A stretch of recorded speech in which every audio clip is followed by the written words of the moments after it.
Esta carta, arcano número 20, tiene como título, desde las más antiguas versiones hasta las más modernas de los tarots de Marsella, el juicio.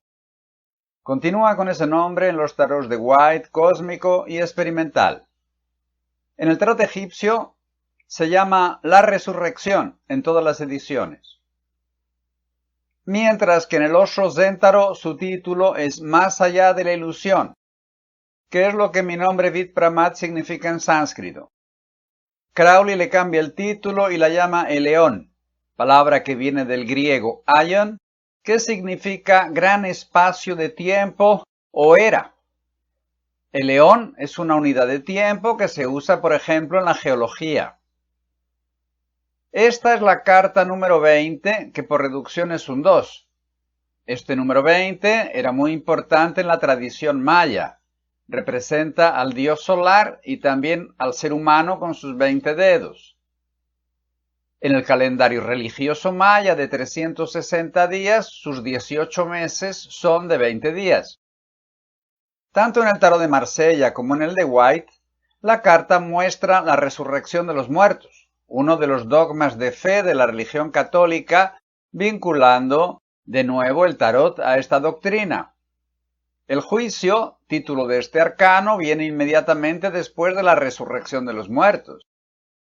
Observen cómo todas las religiones patriarcales hablan en sus escrituras de este juicio final. Una especie de espada de Damocles encima de la cabeza de las personas que amenaza con tremendos castigos a los que no obedecieron sus mandamientos. Estudiosos más modernos del tarot de White ven el juicio como una llamada que puede ser interna o externa para elevarse a una existencia más significativa. Sería el despertar de una nueva conciencia. Rachel Pollack dice que llamamos a esta carta el juicio porque como la justicia envuelve la aceptación de la experiencia pasada, como una parte del camino que está más allá de la propia experiencia. En el tarot mitológico vemos a Hermes, Mercurio en Roma, en su faceta de acompañante de las almas. Es el Hermes psicopompo, que se revela como una poderosa entidad del mundo de las tinieblas, emisario de Hades, el Plutón romano. Hermes convoca a los moribundos para partir, colocando suavemente sobre sus ojos el caduceo. Sin embargo, también tiene el poder de restituir la vida a los muertos, cuanto de conducirlos a los dominios de Hades. Hermes es el que conduce el alma de los muertos para prestar cuentas y los lleva para la nueva vida. Según sus autoras, esta carta prevé un periodo de recompensas por los esfuerzos emprendidos anteriormente. Sin embargo, es una carta ambigua, pues indica también un enfrentamiento perturbador con nuestras propias traiciones y huidas. En el Osho Zen Tarot vemos una mariposa que representa lo externo, aquello que está mudando constantemente, lo ilusorio, y detrás de ella está el rostro de la conciencia mirando para adentro en dirección a lo eterno. En este rostro se abre el tercer ojo revelando la salida del sol naciente de la conciencia. Esta carta sugiere no mirar hacia afuera porque lo real lo encontramos dentro. Hay una frase muy bonita de Jung que dice así: quien mira hacia afuera sueña y quien mira hacia adentro despierta.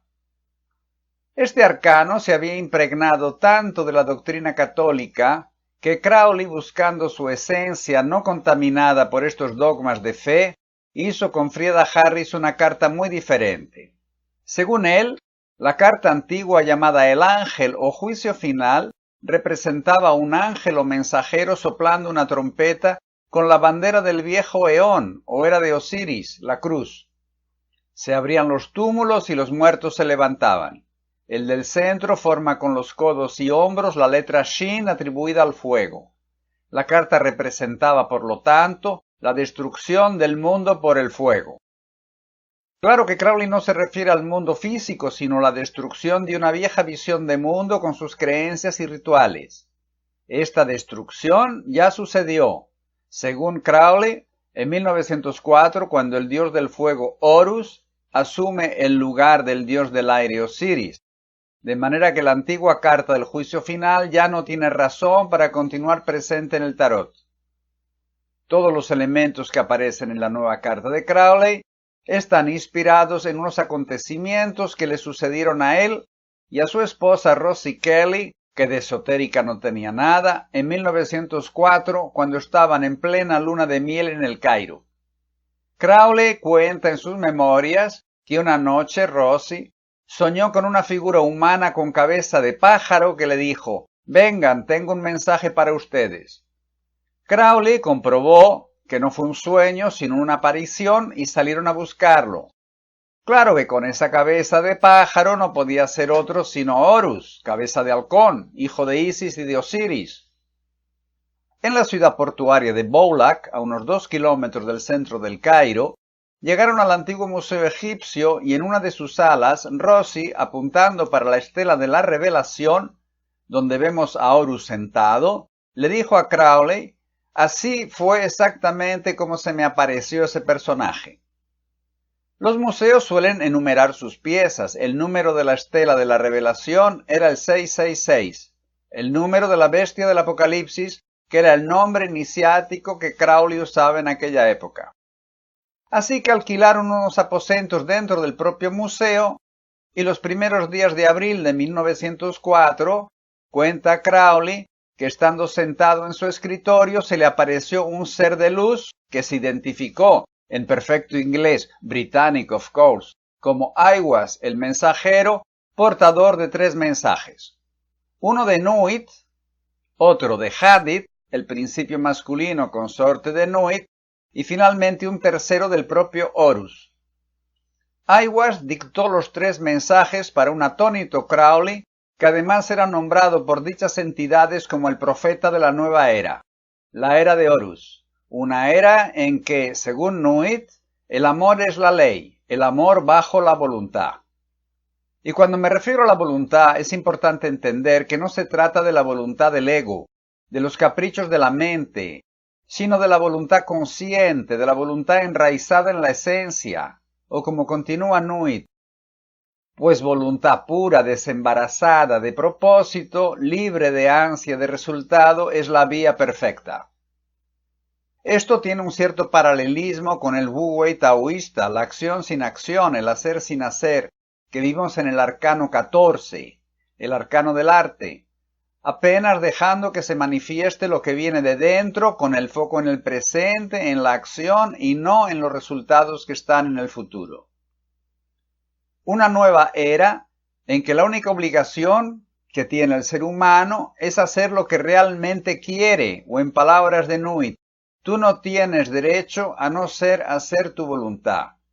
Y esta es la manera de responsabilizarnos por nuestros actos y en definitiva por nuestra vida, pues en la medida en que hacemos lo que los demás quieren, la responsabilidad recae en los que dan las órdenes, y nosotros continuamos irresponsables e infantilizados obedeciéndolas. En palabras de Osho, todas las máquinas son obedientes. La obediencia nos quita el peso de cualquier responsabilidad. Solo los que no piensan por sí mismos pueden ser obedientes. La desobediencia requiere un nivel de inteligencia más alto. La desobediencia es una gran revolución. No significa decir un no absoluto para cada situación. No significa desobedecer por desobedecer. Significa simplemente decidir hago o no hago. Percibir si es benéfico o no. Es tornarse responsable. Con estos 3 mensajes, Crowley compila el libro de la ley, un manifiesto esotérico para la nueva era que inicialmente difunde apenas entre sus seguidores y finalmente publica en 1938, 34 años después de haberlo recibido. Podemos ver en este arcano un paralelismo gráfico notable con la estela de la revelación. Abrazando una gran parte de la carta y de la estela está Nuit, la bóveda celestial nocturna, el principio femenino egipcio cuyo cinturón, como el de la emperatriz, son los signos del zodíaco y sus pezones las galaxias. En la carta Más que en la estela, Nuit tiene forma de útero, y dentro de él está Hadith, el principio masculino representado por un círculo rojo con alas. En la carta, aunque no en la estela, encima de Hadith hay un huevo para señalar que Hadith es la pura energía en movimiento, el impulso primordial perfectamente encajado en Nuit, en el centro de la carta, y de cuya unión surge la vida. Dentro del huevo está sentado en su trono Horus, en su forma activa, Ra o Or-Khuit, y tanto en la carta cuanto en la estela sostiene con la mano el bastón de Thoth que ya vimos en las cartas del mago y de la luna. Como figura central, Frieda Harris pinta un niño de grandes ojos, otra representación de Horus, esta vez bajo la forma infantil, receptiva e introspectiva, Or-Pakraat. Sobre su cabeza está la serpiente Ureo o Uraeus, por partida doble, emblema de los dioses solares y protector de los faraones. El dedo indicador del niño está en la boca, indicando una señal de silencio, pues Horus es el señor del silencio y también de la fuerza. Representa el sol naciente y es símbolo de la resurrección. Pero también ese gesto podría estar mostrando la indecisión anterior a la decisión, como si estuviese en el momento de decidir.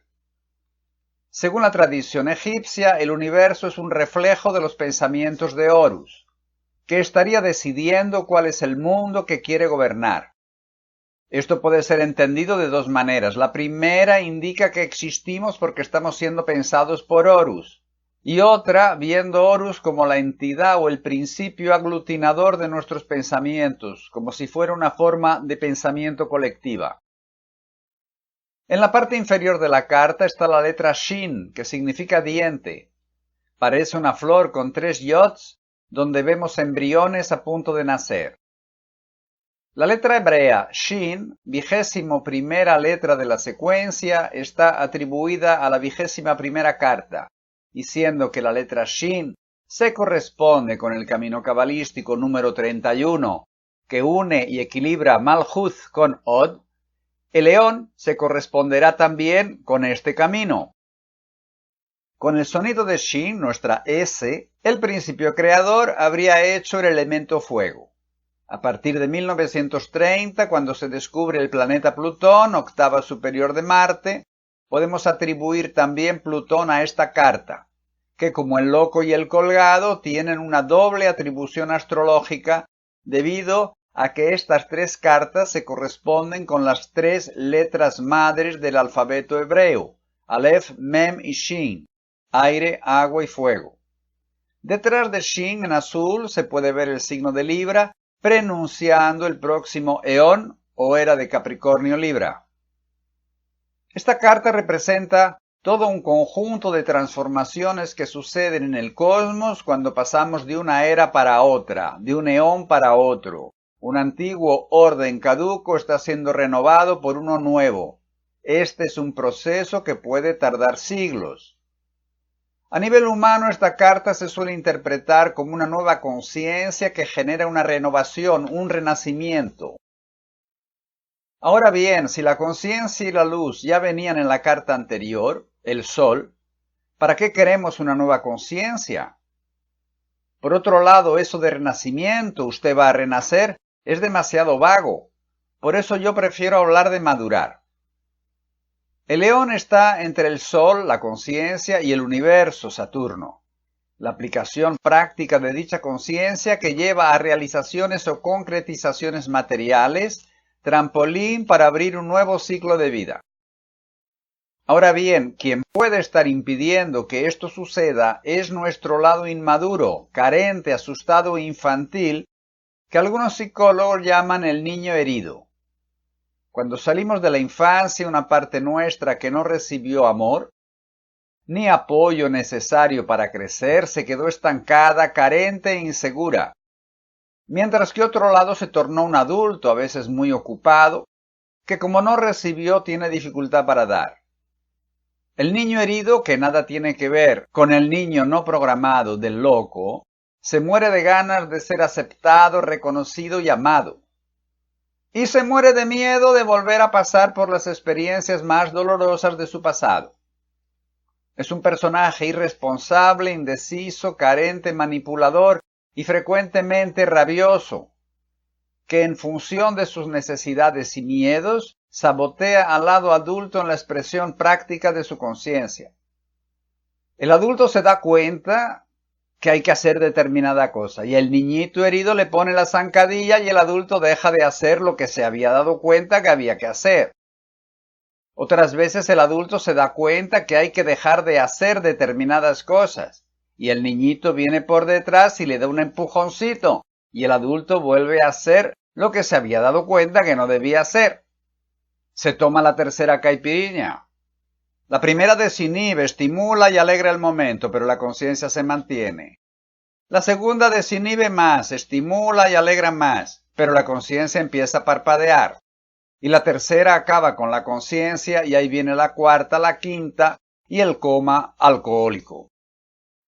No se trata de amarrar y amordazar al niño herido, que podríamos ver en la carta con un dedo en la boca, ni de mantenernos compulsivamente ocupados con cosas importantes, alternando con compensaciones igualmente compulsivas, dándole la espalda a las necesidades del niño herido que desde la sombra nos manipula cada vez más. Se trata de dirigirse amorosamente para ese niño, dándole lo que le faltó, amor, atención y apoyo. Así el niño herido crece y se integra con el lado adulto. Es justamente a ese proceso que llamo madurar. Veamos cómo interpretamos el león en las posiciones de la lectura terapéutica. En el momento actual muestra una persona que está dándose cuenta de la existencia de un lado infantil que en función de la necesidad de aprobación y reconocimiento de los demás y también de sus miedos, lo manipula, sabotea y lo mantiene inmaduro. Así pues, percibe la necesidad de madurar. Este proceso puede estar sucediendo o puede estar bloqueado dependiendo de lo que nos muestre la segunda carta del momento actual. El león en el ancla denuncia una dificultad para madurar que puede darse de varias maneras. La primera, por falta, sería una gran dificultad para percibir lo que realmente la lleva a crecer y lo que la lleva a permanecer estancada en viejas actitudes. Así se identifica con su niño herido, carente, asustado o inseguro, buscando siempre justificaciones para no responsabilizarse por su vida y evidentemente no crece un milímetro. También podría darse por exceso. La persona tiene las percepciones, se da cuenta de lo que necesita hacer para crecer, percibe lo que le hace bien y lo que le pone enfermo, lo que la lleva a sufrir, las zancadillas y empujones de su niñito herido, pero no hace nada. No lleva esas percepciones a la práctica. Frecuentemente el ego capitaliza esas percepciones y entonces a partir de ellas crea una actitud de superioridad o de engrandecimiento. Yo me siento superior a las otras personas porque yo percibo un montón de cosas que ellas no perciben. Pone el foco y ve con claridad las dificultades internas de los demás y da la espalda a las suyas.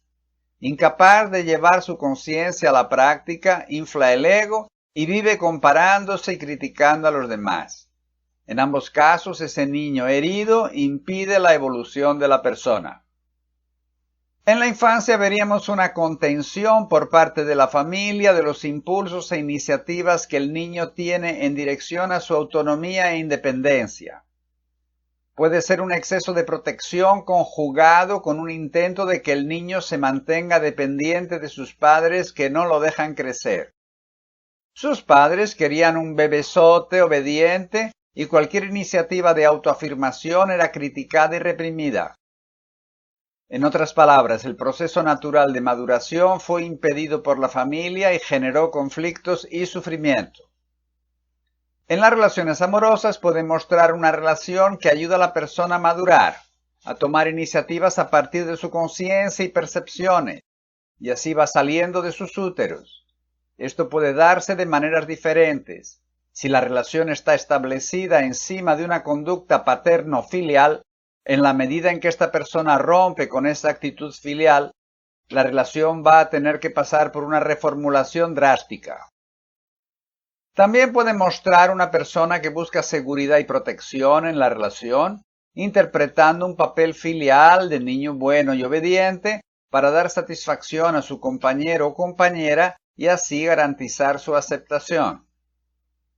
En la voz de la esencia y en el método sugerimos que la persona otorgue un certificado de adulto a ese niñito, dándole todo lo que le faltó y que la llevó a quedarse asustada, carente e indecisa, haciendo cualquier cosa para recibir un mínimo de aceptación y reconocimiento y dejando de hacer lo que en el fondo quiere para evitar rechazos. Llegó el momento de reconocer a ese niñito interno, dándole ternura, cariño y fundamentalmente atención, saliendo del tirano mental, prisionero de las obligaciones, generalmente alternadas con distracciones y compensaciones que no dejan tiempo para nada. Habría que contarle historietas, aunque no sea la Cenicienta, sino los cuentos de García Márquez. Llevarlo al parque, aunque no sea a columpiarse, sino a pedalear. Incluyendo entre tantas actividades de adulto que son más bien un medio para alcanzar un fin en el futuro, actividades que son fines en sí mismas. Eso ayuda al niñito a crecer y a integrarse con el adulto, acabando con las manipulaciones y sabotajes. En el camino de crecimiento, el león indica que, usando las llaves que aparecieron en las cartas de las posiciones anteriores, la persona percibe las necesidades de su lado infantil carente y asustado y está empezando a tomar las iniciativas prácticas para ayudarlo a crecer y madurar. En el resultado interno podemos decir que fruto del proceso que vimos en las otras cartas, estaríamos delante de una persona madura que consiguió identificar, entender y desactivar las dificultades internas que tenía para curar su niño herido, que le impedía llevar a la práctica su conciencia e integrarlo con su lado adulto. Y en el resultado externo, el león muestra que con esta actitud madura e integrada, la persona está encarando el mundo, ya no está siendo manipulada por el niñito herido, ya es dueña de su vida, hace lo que quiere, asume responsabilidades y si es necesario confronta al mundo tornándose más independiente, segura y asertiva.